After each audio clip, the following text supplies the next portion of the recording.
আজকে সবাইকে নিয়ে ঘোরার জন্য চলে আসলাম মোহনপুর। আর এখান থেকে ঘোরাঘুরি করার পরে সবাই চলে আসলাম রেস্টুরেন্টের মধ্যে। আর রেস্টুরেন্টের মধ্যে খাওয়ার পরে আমার পকেট দিল সবাই খালি করে।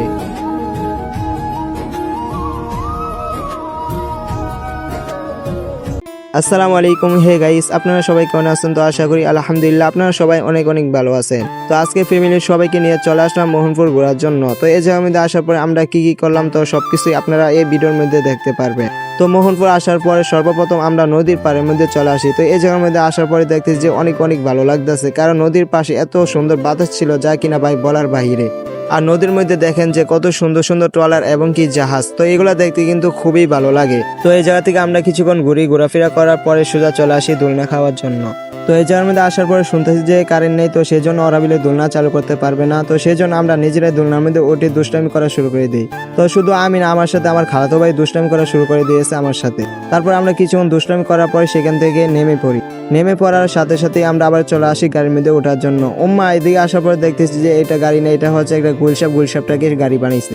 তো এই জায়গার মধ্যে আমরা কিছুক্ষণ থাকার পরে এই জায়গার মধ্যে ঘোরাফেরা করি। তো এখন কিন্তু আমাদের ঘোরাফেরা করা শেষ। তো এখান থেকে এখন আমরা চলে যাব। তো চলে যাওয়ার আগে আপনাদেরকে একটা জিনিস দেখাই, তো সেটা হচ্ছে এই জায়গার ভিউটা।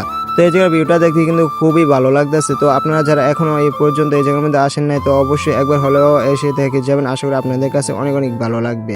তো এখন আমরা এই জায়গা থেকে রেস্টুরেন্টের মধ্যে যাব, কারণ ভাই আমাদের এত পরিমাণে খিদা লাগছে যা কিনা ভাই আপনাদেরকে আমি বলেও বুঝাতে পারবো না। তো সেজন্য সর্বপ্রথম আমাদের খিদা মিটাইতে হবে, তারপরে যে বাকি কাজগুলো আছে সেগুলো করব। তো রেস্টুরেন্টের মধ্যে আসার পরে সবাই বলতেছে যে চিকেন চাপ খাবে, তো সেই জন্য 10টা চিকেন চাপ অর্ডার দেই। তো অর্ডার দেওয়ার পরে কমসে কম আধা ঘন্টার পর আমাদের সেই খাবারগুলো আমাদের সামনে দিয়ে গেছে।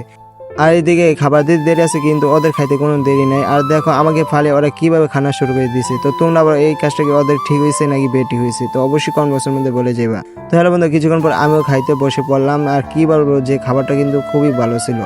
আর এমনকি সবাই বলতেছে যে এই জায়গার খাবারটা নাকি তাদের কাছে খুবই ভালো লাগছে। তো বিশেষ করে আমার কাছেও কিন্তু খাবারটা খুবই ভালো লাগছে।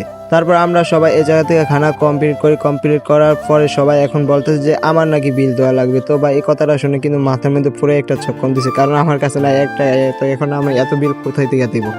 তারপর ভাই পকেটে চিপা যা আছে সবকিছু বের করে দিতে হয়েছে। তো আমাদের মোট বিল আছে 2100 টাকার মতো। তারপর আমরা এখান থেকে বিলগুলো পরিশোধ করে সবাই এখান থেকে চলে আসি। তো হ্যালো এভরিওয়ান, আজকে ব্লগ ভিডিওটা এই জায়গার মধ্যেই শেষ করতেছি। তো অবশ্যই আপনারা যারা শুরু থেকে শেষ পর্যন্ত আমাদের ভিডিওটা দেখছেন, তো আপনাদের সবাইকে অসংখ্য অসংখ্য ধন্যবাদ।